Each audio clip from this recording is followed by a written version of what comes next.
In 2019, we wrote our first single. 2019 is not that long ago. You guys went from 0 to over 12 million. Triple Charm! In the beginning, we did this thing called Operation Rally Up. I think we got to like 7,000 followers on Instagram doing that, but that was some labor we had to put in. That's another genius marketing technique. Give me like the marketing playbook. Most kids either choose to quit whatever they're doing. What we were doing together was so fun. Even from a young age, I knew it's what I wanted to do. What is up, guys? Welcome back to Post Run High. I am here with the Triple Charm sisters. We just ran a couple Brooklyn blocks, New York City blocks. I was like trying to do something there, and then it became a tongue twister. How are you guys doing? How's New York treating you? Good. Oh, we're good. Yeah. We're excited to be here. It's cold. It's cold. Great. It's really cold because you guys are from Orlando, Florida, right? Yes. Yeah. So you guys came on the coldest week in New York. I actually just got back from LA, so I was like set for not having a cold winter, and then because of the fires, we had to come back. And I'm like, it's just two extremes. Like, fires and freezing weather. We're used to like 60 degrees being the low on average. I think I like the cold though. Like when I visit, I think I like it. But then I think if I lived here, I wouldn't. It'd be a different just one of those story. grass is greener kind of thing. Yeah, exactly. Talk to me about what you guys are doing in New York. Yeah, so we were doing some performances, and we're just talking about our world tour that's coming up and our new EP that we released. So exciting. I mean, I said this when we were running, but it's so crazy to be able to say you guys are going on a world tour. Yes. It's your first world tour, right? Yeah, first world tour. We were just saying how we just got passports. Like we've been to the Bahamas. I think that's technically out of the country, but that's it. So we're going to be traveling for the first time on a world tour. I am so excited for you guys because not only do you get to travel and like leave the country and see the most amazing places, but you get to do it with your sisters. Yes. Like how cool is that? Yeah, so it's gonna be our whole family. So our mom and dad will come with us, and then we actually have an older brother. Okay. And he's not like in our videos or anything, but he'll come with us too. So it'll be like a whole the security family, guard. Yeah, it'll be a whole family trip. Wait, and I saw that your older brother Kyle, right? Yes. Has 2 daughters. Yes. Okay. So we have 2 nieces. They're the best. They're You've so got cute. like built-in super fans. Yes. Yeah, They're for amazing. sure. Yeah. Oh, it's so cute. What place are you most excited to perform in?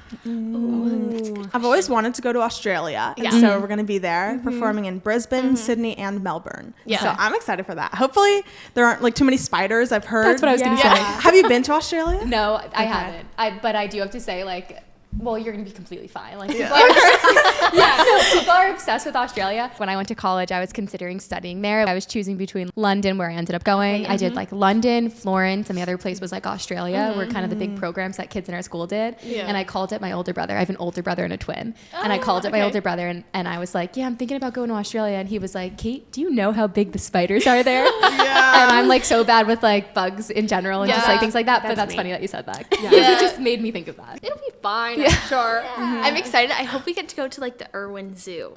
Oh my like, God. What's the Irwin Zoo? Like Steve Steve Irwin. Bindi Irwin. Yeah. I think they have like the family zoo. They have the zoo there in Australia. I don't know what city it's in, but I want to go and like hold the koalas. Yeah. You're like, Or like a that would be sloth. so I've always wanted cute. to hold a Yeah. sloth. I think actually koalas are pretty vicious. But And kangaroos apparently. yes, Like, oh are my you- gosh, Yeah. they're so Oh strong. my gosh. I've seen videos of like them just being so mean. I'm like, I thought you were supposed to be nice. They look so cute. They look so fluffy. No, I swear, like the cutest animals are the most deceiving, but regardless, Australia will be amazing. The wildlife is so cool. I feel like it's just so cool in general to like see wildlife and like be around that stuff. Cause like in the US, I mean, I'm in New York, you guys are in Florida. I mean, you guys have some wildlife, but it's more like lizards, right? And Yeah. that kind of. Gators. Some weird looking birds like in certain areas. I'm not a bird person at all. She was just so- saying she's really not looking forward to. Well, she's looking forward to it, but she's nervous about like London and Paris because her biggest fear is birds, and I think there's pigeons everywhere.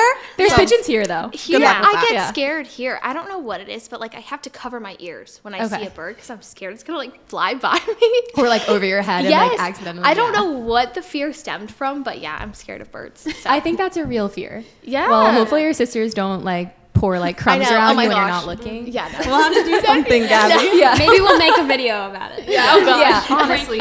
Okay, but that's really exciting. So world tour coming up. You're going all over. Where are the different locations? So you said Australia, London, where else? So we start in London, then we'll do Paris, Amsterdam, we'll have Germany, and then we'll come to North America and we have a Toronto show, which I'm excited about. Then New York, Orlando, Chicago. Dallas, Chicago, LA, LA. and then we'll end in Australia. Oh my God. And how long is this whole like tour taking? It's about 3 months. Yeah. Because we're giving ourselves some time in between. Yeah. And to like see the city. Which Yeah, is nice. exactly, exactly. No, you have to give yourself time to explore, but still like 3 months. I thought you were going to say 6 months. Oh, no, yeah, we're no, getting it yeah. done. I think we'll do probably 2 or 3 shows a weekend, so then we'll have the week to like travel and explore, and then we'll perform on the weekends. To be able to perform 2 shows a weekend, how are you guys building your stamina? Like, what does your training look like outside of singing to get ready? Yeah, we kind of think of it as, because we're fans of K-pop, and Yeah. so we Same. watch like the new Cat's Eye documentary on Netflix, and we're doing our own K-pop academy. Yeah. So it's the singing and the running, Yes. and stretching. Also, I'm not good at stretching. I just always like to skip that step. But stretching, and then Molly is our choreographer, so she comes up with all the dances. Yeah. So Wait, that's impressive because you guys are known for your dancing too. Yeah. We'll be dancing throughout the whole show. So each song we have a pretty full out dance. So I would say also a big part is like vocal health. So we have like nebulizers, which is like hydrates your vocal cords. So it's just like maintaining vocal health while we're on tour. I mean, it makes total sense. I had like a Broadway singer on here that is Elphaba in Wicked, and that was like what she was talking about. And it was funny because I saw her at the gym yesterday, and she's been like saving her voice for her shows. Do you guys think you'll do a little bit of that like during the weeks? We might have to go on vocal rest, Right. which is what you would do if like Yeah. you're like kind of losing your voice or want to save it for a show. But yeah, that's something we're nervous about is if we lose our voice or get sick. Yeah. I might have to just you'll be use that as fine. an excuse if I don't want to talk to someone else. I'm on vocal rest. Sorry. Okay, well, we're gonna come back to the world tour and everything that you guys have coming up that like everybody can kind of be on the lookout for, figure out where to buy tickets for. But first, what I'm really curious about is I want to know your story. I'm so curious about how you guys got your start, how Triple Charm came to be. Take me back to the beginning. Yeah, we grew up as competitive dancers. So we've always been on the stage and loved entertainment. And so we all 3 started when we were like 2 years old. And so Amalia started us off in singing because she went into theater and did what's called like the rep. And it was like a local theater and performing arts program.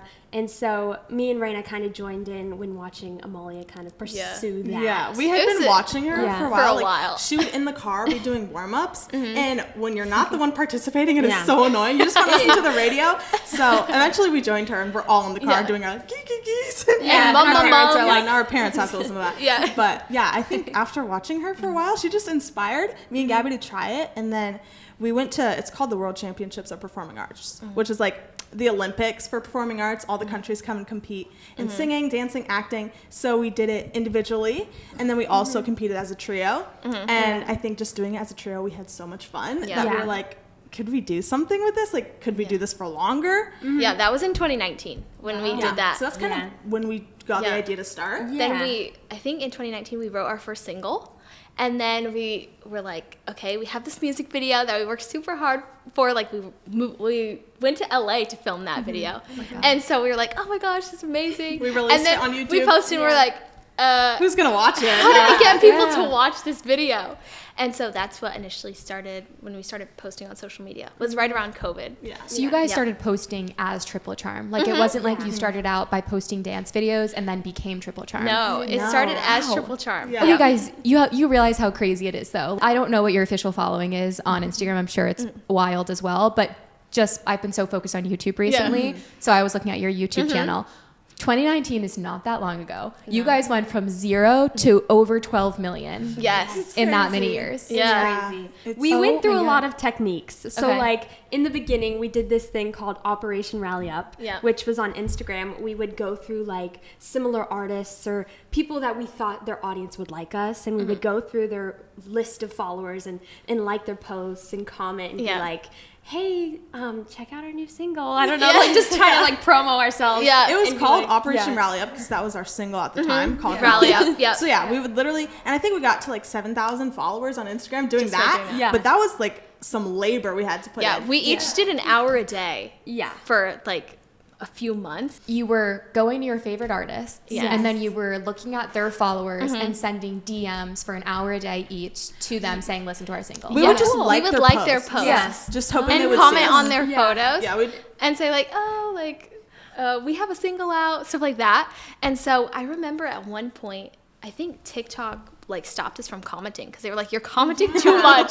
So we spamming, but we were not spamming. We were just like so then commenting. once we realized you could just post a video and then they'll come to you. Yeah, we were like, oh, that's way it's easier than what we were doing. easy. Right. Yeah. Who came up with that initial initiative? I don't even know. Yeah. I think it was our dad. Yeah, probably. probably Yeah. yeah, because he's like in marketing and stuff. So and it's funny, he's now with us full time, but initially he was at his corporate job, and during his lunch break he would call us and talk to us. Yeah. So he's been a big help. And it makes sense. Like if your dad's been in the industry, he's kind of like, okay, here's like a good kind of technique that you could be doing to get your name out there. Yep. But on top of that, you guys grew such an organically big following. Yeah. What was the first video that went like mega viral for you? That was like maybe the start of the turning point of your career. Yeah, I think there was like a few moments that happened. So first, we started on Instagram Reels. And so one of the first videos we posted was us dancing in the rain. And that got like 1 million views. And we were like, oh my gosh. Yeah. Like, we made it. Yeah. Like, this is crazy. So that was the first moment for us. I was like, wow. And then YouTube. Can you remember started- on YouTube? The first? I do remember. Okay. Well, I think. I don't remember, so let's hear it. I remember the one that was like one of the biggest. Okay. Yeah. So Yeah. YouTube, we started posting on Shorts right when it was in beta. So we did the same thing with Instagram. Right when we knew that they were coming out with Reels, we were like, we're gonna get on it right away. We posted, I think when Reels came out, we posted 3 videos a day for a few months, like straight. And then same thing with YouTube, we did 1 video a day. And the one that went like super viral, I think it had like 100 million views. It was this filter where like Oh, I know what you're talking about. it was like a line goes across and it freeze frames I know what as you're it's talking moving. about. Yeah. And so we did one and it was like turning into Superman. So like, was it me? I that think was it was- standing on a bench? It was me. I was, was on a Raena. bench. Yes, Basically, yes. it was an illusion to where it looked like I was floating in the air. Yes. Yeah, that one got like at least 100 million views. Yeah. And Yeah. that was the first one to really blow up. So it was Yeah. a big Yeah. blow up. That was for the first crazy. time. Oh my Yeah. God. Yeah. You really figured out how to foster engagement online and then, blow it up. Like, how cool is that? Wait, does anybody ever say this? Because I literally just thought of this. Do you guys know, like, the Powerpuff Girls? Yes. Do comment that. Especially with the hair colors. Yes, the hair colors. Yeah. I just immediately thought of that because I was like, I don't know all of their names, but it would be like Bubbles, Buttercup has the brown hair. Blossom. Yeah. Oh my God, that's literally you guys. I feel like Yes. that'd be a funny, like, outfit on stage to like lean into. Yes. I don't know. What do your outfits on stage kind of look like? Have you guys thought about that for the world tour? So we did 2 shows last year. We did one at the Gramercy and one at the Roxy in LA. And so those were super fun. And so our mom styled us for those. It's like performance outfits because obviously we're dancing full out. But then we had like a quick change in the middle, like during intermission. So that's super fun. We do like 2 looks every night. So I feel like the looks are so important, right? Because when I think about like Sabrina Carpenter, I think about her cute little like almost, exactly. I don't know, like the bedazzled outfit. Yeah, yeah, so yeah. I feel like that's such a fun component of performing. Yes, it is. How did you guys initially get the name Triple Charm?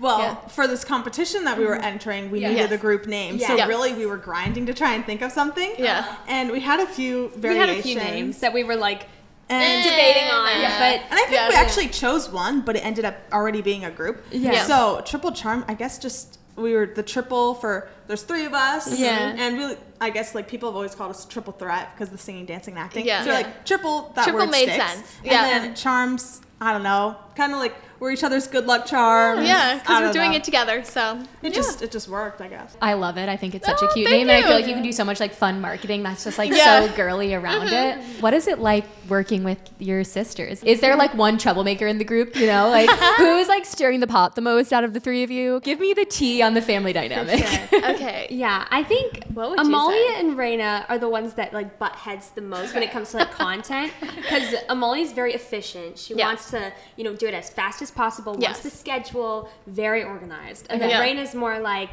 can't we just do it? Like, I'm the perfectionist. She's perfectionist. I'm the quality control. I like to Yeah. make sure it's good. Exactly. But I guess that's where we're different. Yeah. But we've learned to work together. And I honestly appreciate her now because even like on Instagram stories, I'm so bad because I'll take like 30 minutes for one story and she'll have done 10 in 5 minutes. So Yeah. there's different pros and cons. We I guess. definitely, like, through learning the past 4 or 5 years, we each have our own strengths. Yes. So I come up with, like, the content and the choreography, and then Raena edits all of our videos and posts them, and then Gabby replies to comments. Wow. So And she's our fashionista, so yes, she does she some helps mom with the styling. merch designs Yep. and the artsy things. I love that. And Gabby, I just have to say, I said this when you walked in, but my favorite thing about looking at your guys' channel is because it's like you guys are so young, especially Gabby. Like you're so young. And when I was looking at your oldest videos just to see like, okay, when did they start posting on social media? Because I was like, 12 million followers is no joke. You know, like you've got people that take 10 years before like figuring out how to, you know, get that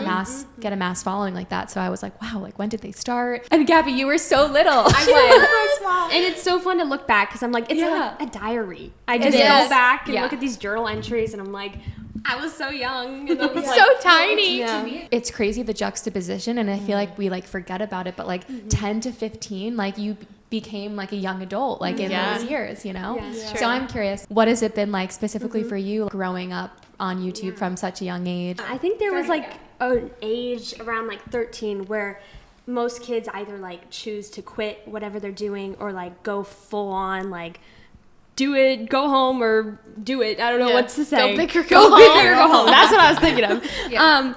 But I just loved entertaining, and what we were doing together was so fun. I think even from a young age, I knew that's what I wanted to do. But yeah, I feel like so many people say they watched me grow up, and I think that's so special.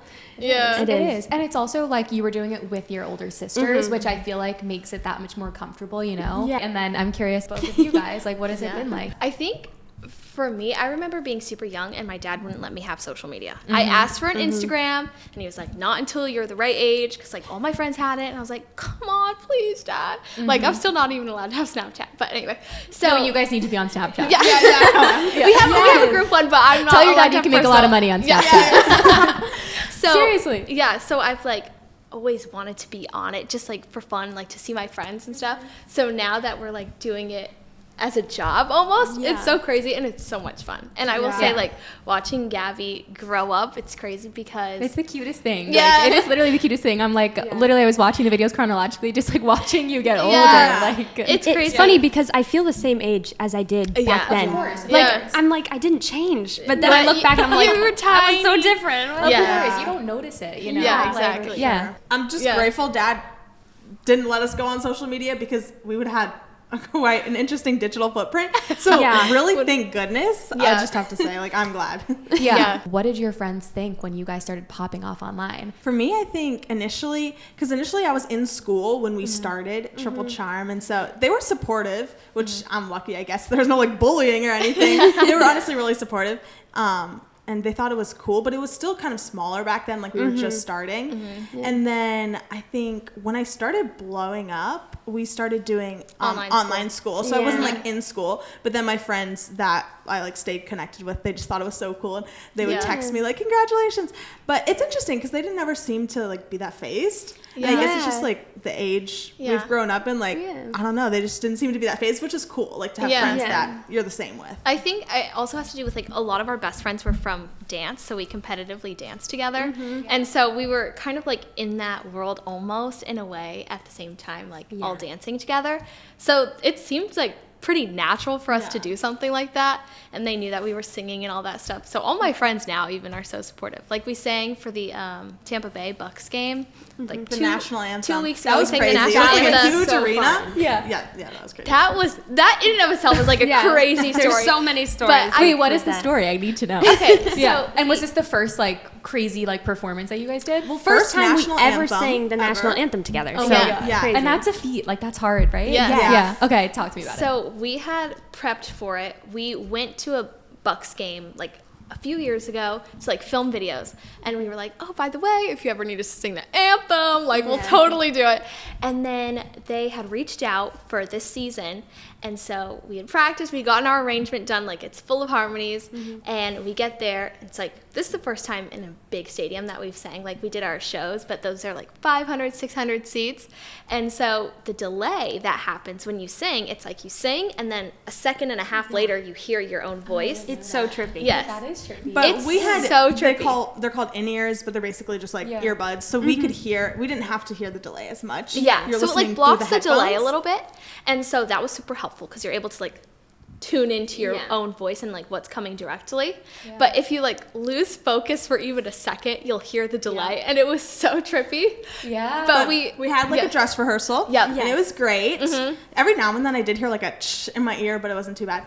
And then and everyone was hyping this up because I guess this was the first time, at least at the Tampa Bay Bucks, that they were broadcasting the national anthem across all like all Fox Sports News Sunday for every NFL game. So they were like hyping this up, so we were nervous. And then we get out there, and it's a big crowd. I'm honestly trying not to look at all the people. Yeah, you can't look at the people. You just have to like focus on like getting the job done. Yeah, it's like me and the camera. We're in this together. It's just me and you. And then you take it in after the fact. So then like once I finished singing, I looked up and I was like, oh my gosh, there's so many people here.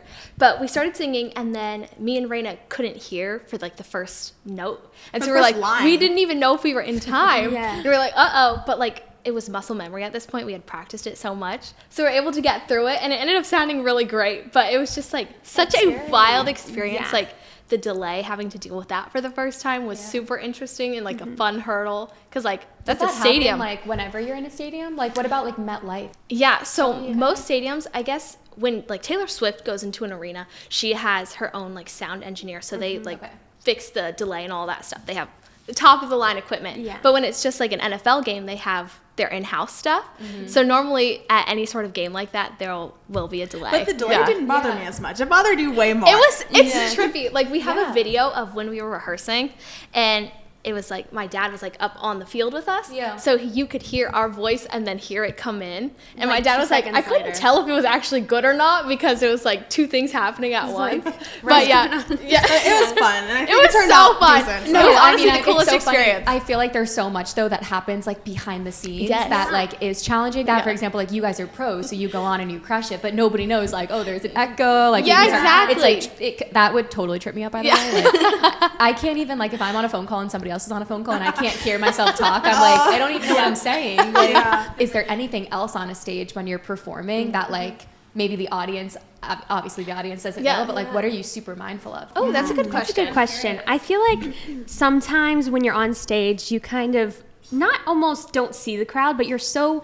focused and intent, like you know what you're supposed to do. It's so rehearsed, and so you don't really know what's going on. You almost black out. But then sometimes when you're talking, you kind of look, and then you're like, oh my gosh, I'm on stage, and then you start to realize where you are, and you're like, oh my gosh. And so you like see like all, like fans like doing like holding up their phones, and you're like, oh, let me take a second to like, I don't know, talk to this fan or just like say hi or like take a picture or something. But I feel like sometimes it's like I am super mindful about the fans that are in the crowd, and then sometimes I'm completely like blacked out. Like, okay, robot mode. Yeah, that's so interesting. I think for us, because this was our last two shows, this was one of the first few times we performed in front of our audience. And so we had, for months, obviously practiced, but then doing it on the stage was super different because we have dance trends to all of our songs.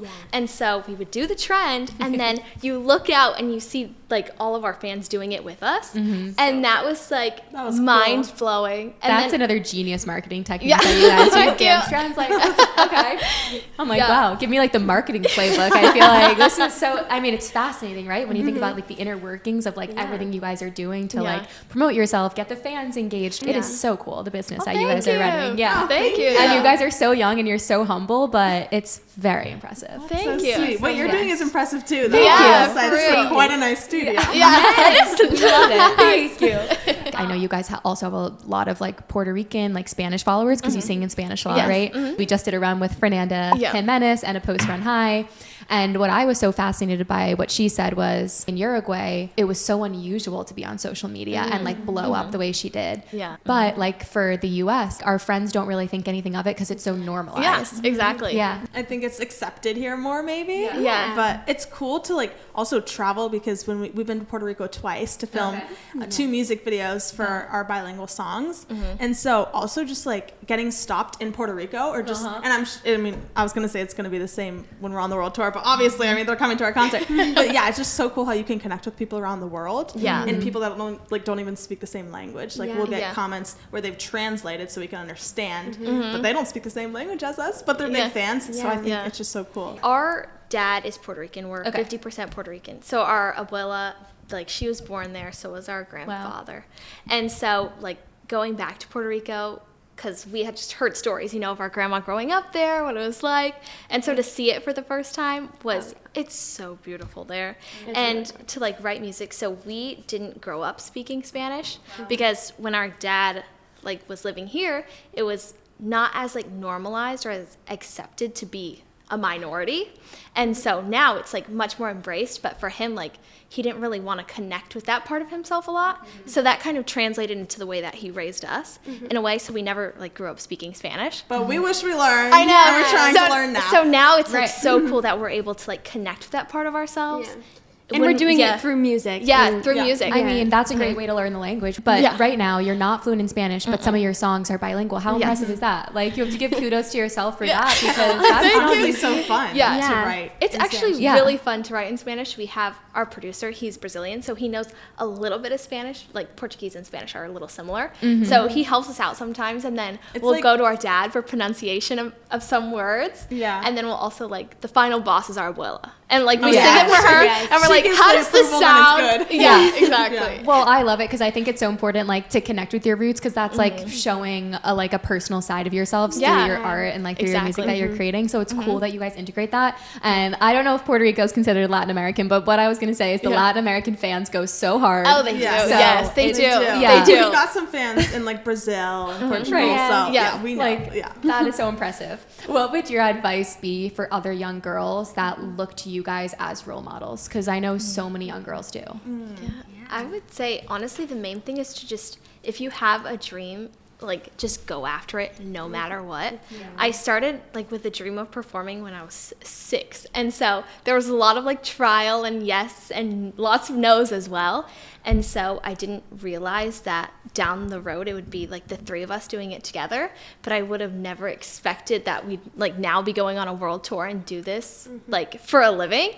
So I would say just, like, never take no for an answer and keep going no matter what, because you have no idea, like, what the future holds. So just, like, keep going after it. That's what I would say.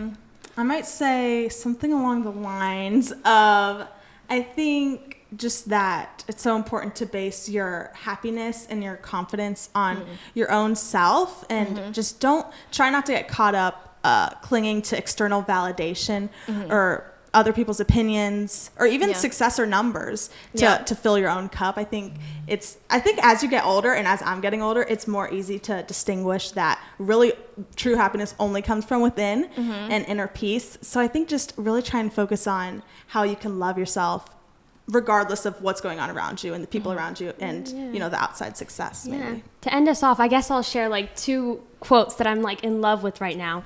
One is, I can do hard things, which is very selfish. Sounds for that. Yeah, I like that one. And then the other one is, you can't add days to your life, but you can add life to your days. And I think that's just, it inspires me to just live in the moment more, because we're doing all these amazing things, but if I don't truly take it in, then I won't even, it'll pass me by, you know? Yeah, seriously. And, like, take a second to be on that stage on these world tours and, like, really look at your fans and, like, take selfies with them and just, like, breathe it in. Because how freaking cool is that? Right now, you guys are so young and you're on stage performing for all of these people showing up for you. It is absolutely incredible. It's unreal.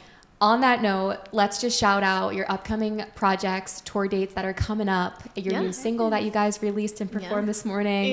Lay it down for us. Okay, you can stream our EP Undercover in Love everywhere. It's out now. On all streaming platforms, choose your favorite. And then come see us on our world tour. You can get tickets at triplecharm.com.